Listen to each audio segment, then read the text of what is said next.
Hi friends అందరు ఎలా ఉన్నారు? అందరూ బాగున్నారా? ఈ కర్రీ చూడండి ఎంత బాగుందో, చూస్తుంటేనే నీళ్ళు ఉడుతున్నాయి కదా. ఎలా చేశానో వీడియోలోకి వెళ్ళి చూద్దాం రండి. చూసే ముందు మా ఛానల్ అయితే సబ్స్క్రైబ్ చేసుకోండి, అలాగే లైక్ కూడా చేయండి. అయితే 4 కోడిగుడ్లు ఉడకబెట్టుకున్నా. అట్లనే ఒక పావు కేజీ ఆలుగడ్డ తెచ్చుకొని కడిగేసుకున్నా. కడాయి అయితే పెట్టిన. ఈ కోడిగుడ్లను అనేది మనం బ్రౌన్ కలర్ వచ్చేదాకా ఫ్రై చేసుకోవాలి ఆయిల్లో.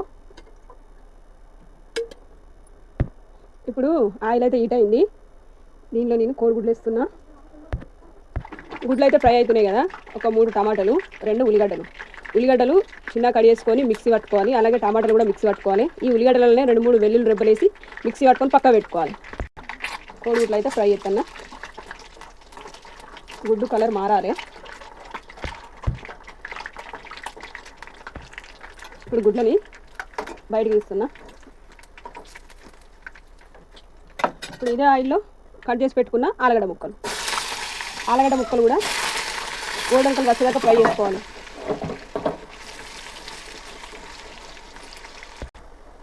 ఆలుగడ్డలు కూడా ఇట్లా వేయించుకోవాలి. కూర మాత్రం చాలా టేస్ట్ ఉంటుంది.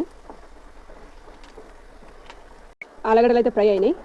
వీటిని కూడా తీసుకున్నా.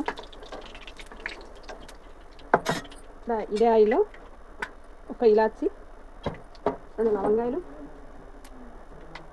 అలాగే మిక్సీ పట్టుకున్న ఉల్లిగడ్డ పేస్ట్. ఈ ఉల్లిగడ్డ పేస్ట్ కూడా మంచిగా బ్రౌన్ కలర్ వచ్చేదాకా వేంపాలి.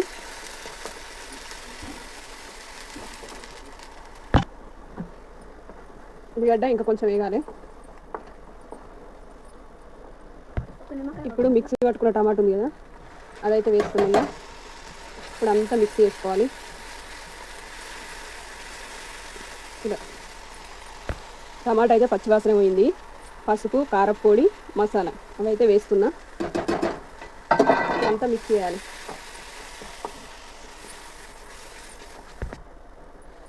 ఇలా మనకు కారపొడి పచ్చివాసన కూడా మనకు కారపొడి స్మెల్ వస్తుంది కదా. కూర ఉడికినాక కొద్దిగా వేగినాక తర్వాత వాటర్ పోసుకోవాలి. ఇప్పుడైతే వాటర్ పోయొద్దు, కారపొడి స్మెల్ రావద్దు కర్రీలా. ఇప్పుడు ఒక గ్లాసు నీళ్ళు పోతున్నా. వాటర్ పోసి అంతా ఇట్లా కలుపుకోవాలి. ఇలా ఇంకా కొద్దిగా వాటర్ వేస్తాం.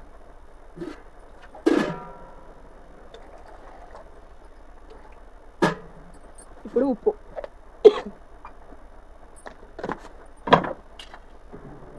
ఎసరు మరిగేదాకా మూత పెట్టేద్దాం. ఇప్పుడు ఎసరు మరగడానికి వచ్చింది.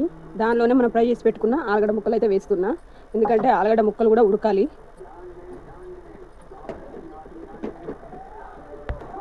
ఇప్పుడు కోడిగుడ్లు,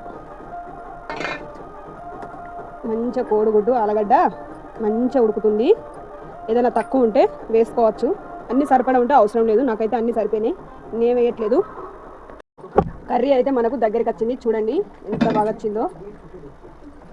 ఇలా ఈ కర్రీ మనకు రైస్లోకైనా చపాతీలోకైనా చాలా బాగుంటుంది. ఒక్కసారి తిన్నారనుకో మళ్ళీ మళ్ళీ కావాలంటారు, అంత టేస్ట్ ఉంటుంది కర్రీ.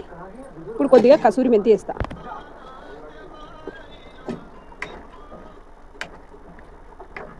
ఒక్క 2 నిమిషాలు ఉడికినాక గ్యాస్ బంద్ చేసుకుంటే అయిపోతుంది ఫ్రెండ్స్. కొత్తిమీర